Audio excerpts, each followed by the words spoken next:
Hi everyone. This session is about quality control. Quality control is a statistical process used to monitor and evaluate the analytical process that produces patient results in the lab. So the objectives comes under the quality control are the principles of quality assurance and standards for clinical chemistry, pre-analytical, analytical and post-analytical factors important in clinical chemistry. The terms include accuracy, precision, specificity, and sensitivity, the limits of error allowable in lab, and the references, values, and interpretation. So these are the objectives which comes under the quality control.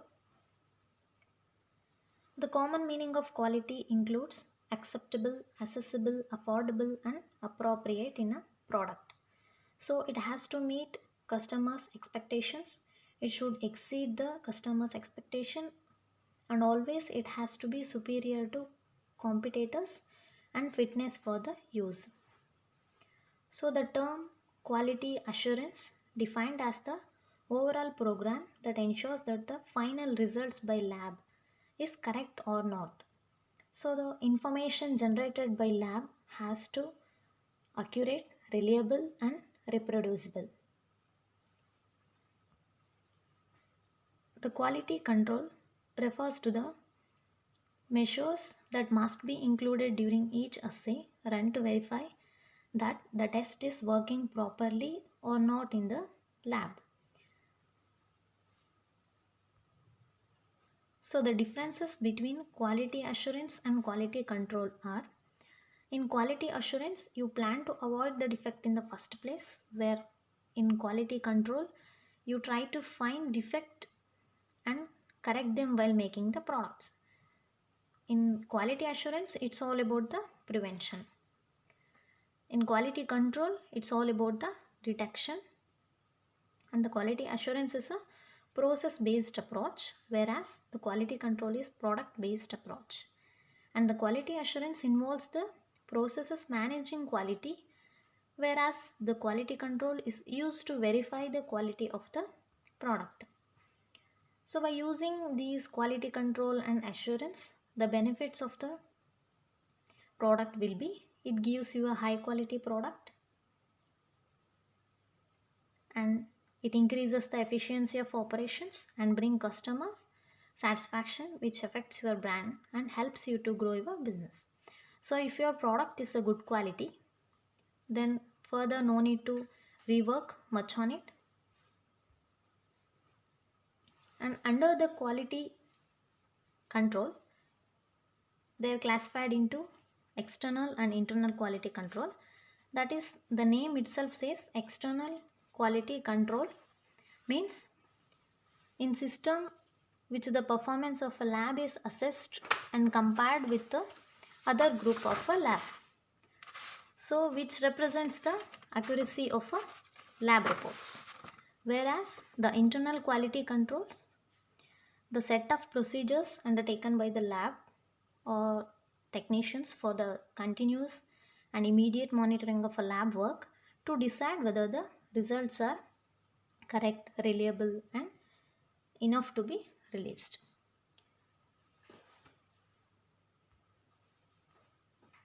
So the requirements for the quality control procedure are: regular testing of a quality control products along with the patient sample is required, and the comparison of a quality control results to specific statistical limits or ranges. So it has some ranges or levels of values. From that we can compare the quality control results for the better quality, and outcome of a diagnostic test performed will be the result. So as per the sequence, the QC is tested, then the patient sample will be testing further, and the possible causes of the outlier will be instrument calibration. So the QC of a specific test or analyte, it exceeds the limit of a QC, then instrument has to be undergone calibration. And the products of this quality control can be human serum, urine, CSF and liquid constituents. And in this, the variable that affects the quality of a result will be the training of laboratory personnel, as it's a mainly important factor which affects the quality of results. The laboratory personnel has to be trained correctly, and the conditions of a specimen has to be good, and the controls used in the test runs has to be checked first, and the reagents from the better company has to be there, and the equipment condition and the interpretation and reporting of the results, it's a most important. And the quality assurance cycle, which includes analytical, pre-analytical and post-analytical. In pre-analytical, which includes the sample collection, and the pre-analytical also includes the transport of a sample, whereas the analytical, which includes sample receipt and assessing, and the personal competency test evaluations, and further the control of testing includes. And the post analytical, there it comes record and reporting of a sample. So here the pre-analytical or pre-examination, some of the things comes under are the test ordering or order entry, the preparation of a phlebotomy draw list as per the patient list based on the test, the way of a phlebotomy process undergoes, and the labels and the sample collection time has to be mentioned correctly, and the specimen assessing and allocating, it's a must, and tracking should be there from the barcode. And the analytical examination, it comes with the manual work, instrument book list, manual results entry, and the QC result validation, and the interface to the lab automated systems. And the post analytical or post examination, which includes cumulative and non-cumulative patient chart reports, and immediate report printing has to be taken, and electronic result inquiry should be there, and billing, patient records and result connection has to be with the other system. And the next, with the factors influencing analytical variables will be reagent stability and integrity and efficiency. So the stable, efficient and desired quality has to be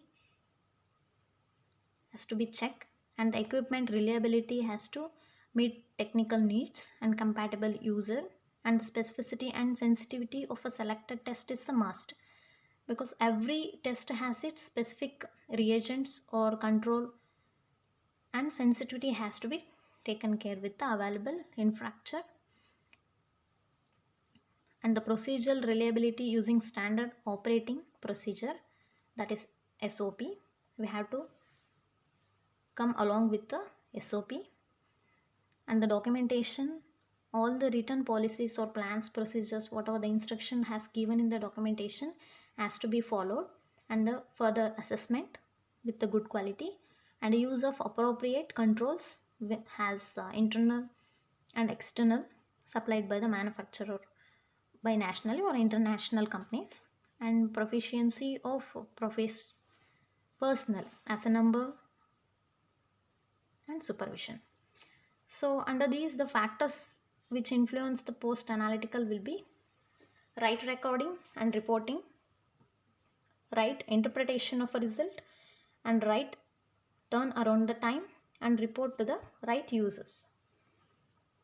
The terms which comes under the quality control has specificity, sensitivity, accuracy and precision. So the first, specificity, it's the ability of the test to identify those patients with the disease correctly.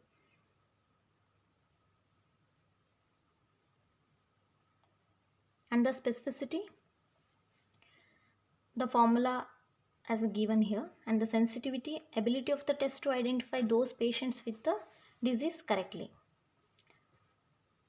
So the next, mean and standard deviation, which comes under the lab test to estimate the analyte is true value for a specific level of a control. So by using this average and the standard deviation in the quality control, we can estimate the how the statistic that quantifies how the numerical values are there, and how it relates to the day by day of a instrument working. And the accuracy, it's a closeness of an observed value to the actual amount, that is true value of a substance present in the sample. So the accuracy is dependent on the methodology used. Whatever the methodology will be proceeding, it depends, and it is measured in terms of a bias percent. And the precision, it refers to the extent to which repeated determination on an individual specimen, which varies using a particular technique and is dependent how vigorously the methodology is followed, and it is measured in terms of CV percentage, that is standard deviation by mean into 100 will be the percentage of CV. So next is a reliability. It's the ability to maintain both the precision and accuracy.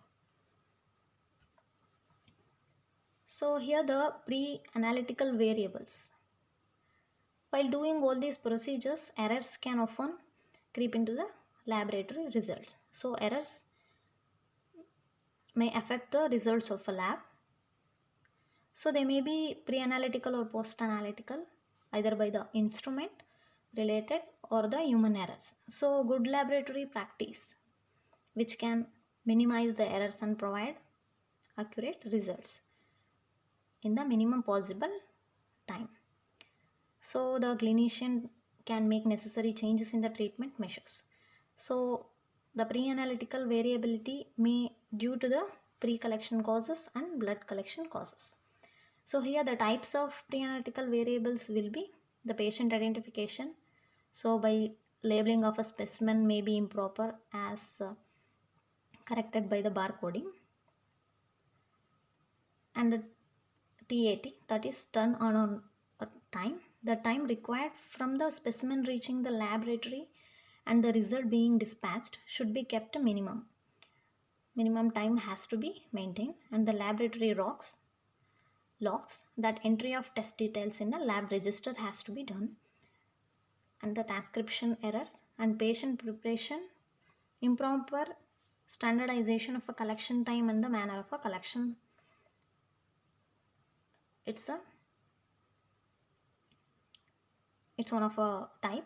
And the specimen collection, the container, anticoagulant, separation and aliquoting may differs in error.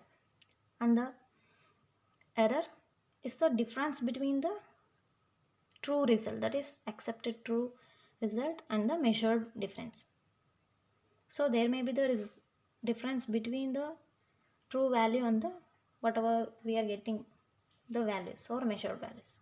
So if the error in an analysis is large, it leads to the serious consequence may happen, and a patient may undergo expensive and even dangerous medical treatment based on the incorrect lab results.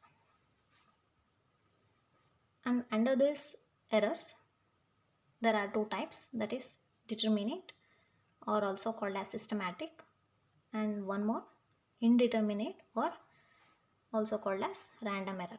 So in determinate error, that is systematic error, it's caused by faults in the analytical procedure or the instruments used in the analysis. So the name determinate error implies that the cause of this type of error may be found out and either avoided or corrected. So after the identification of this error, we can avoid or can be corrected. So determinate errors are systematic errors also called, and that is they are not random. This determinate error could be the result of a incorrectly calibrated balance. So if we don't calibrate correct values, so there may be systematic errors may come. And systematic errors can arise from the uncalibrated balance also, and all the impure chemicals which present in the analytes. Next type is a random error, that is indeterminate error. So indeterminate errors are not constant or biased. They are naturally random in nature and cause of slight variations in results of replicate samples made by the same analyst under the same condition. Even if you do with the same person, there may be a variation while repeating the sample also. And the source of random error include the limitations of reading balances scales such as rulers or dials, and even by the instrument noise also we can identify. And the indeterminate errors arise from sources that cannot be corrected, so avoided or even identified. Sometimes even we can't identify. So all these analytical procedures are subjected to random errors. However, because indeterminate errors is random, so errors will follow a random distribution, as the name itself, random error. And two more errors which take place in a minor role as absolute and relative errors. An absolute error is the numerical difference between a measured value and a true accepted value, and the relative error is the absolute error divided by the true or accepted value. So the next, analytical errors and post analytical errors, as we see in the variables. So under analytical errors we can see the test system not calibrated, means correctly the sample is not calibrated, and results reported when control results out of a range. So out of range it may come, and improper measurements of a specimen or reagents. So if we are using a reagents or specimen sample um, out of a measurements, so proper measurements of a sample will be there, and the reagents prepared incorrectly, so we are not taking the correct dilutions or not having a reagents volume correctly, then it may in an analytical error. Reagents stored inappropriately or used after expiration date. So after the expiry date, if you are using a reagent or even it's not stored, then it may comes under the error. And instrument maintenance, it's not done. And dilution and pipetting errors also occurs in analytical errors. And the post analytical errors include transcription error in reporting reports into the wrong location, or it's eligible and it is not sent. So all these 4 points comes under the post analytical error. After the process of a analytical procedure, the error comes under the post analytical errors. And from all these errors, what is the impact? So impact on the patient or lab will be inadequate or improper patient care, and inconvenience to the patient, because if the person is not with some disease, if we are giving the wrong values or reports, they may feel like inconvenience. And misdiagnosis, it leads to the misdiagnosis of a patient and may harm to the patient. Those patients are in emergency or and leads to the even death also. And what should we do for all these errors? We can minimize by developing systematic workflow that with correct procedure and identify critical processes.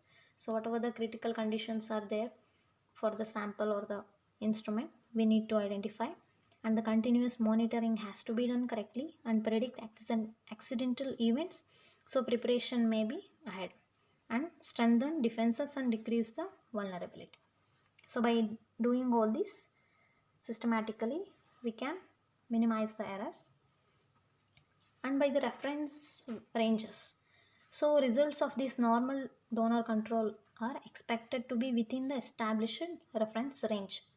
So if we are getting a QC or reagents, there will be a some range of values, so within that we have to get.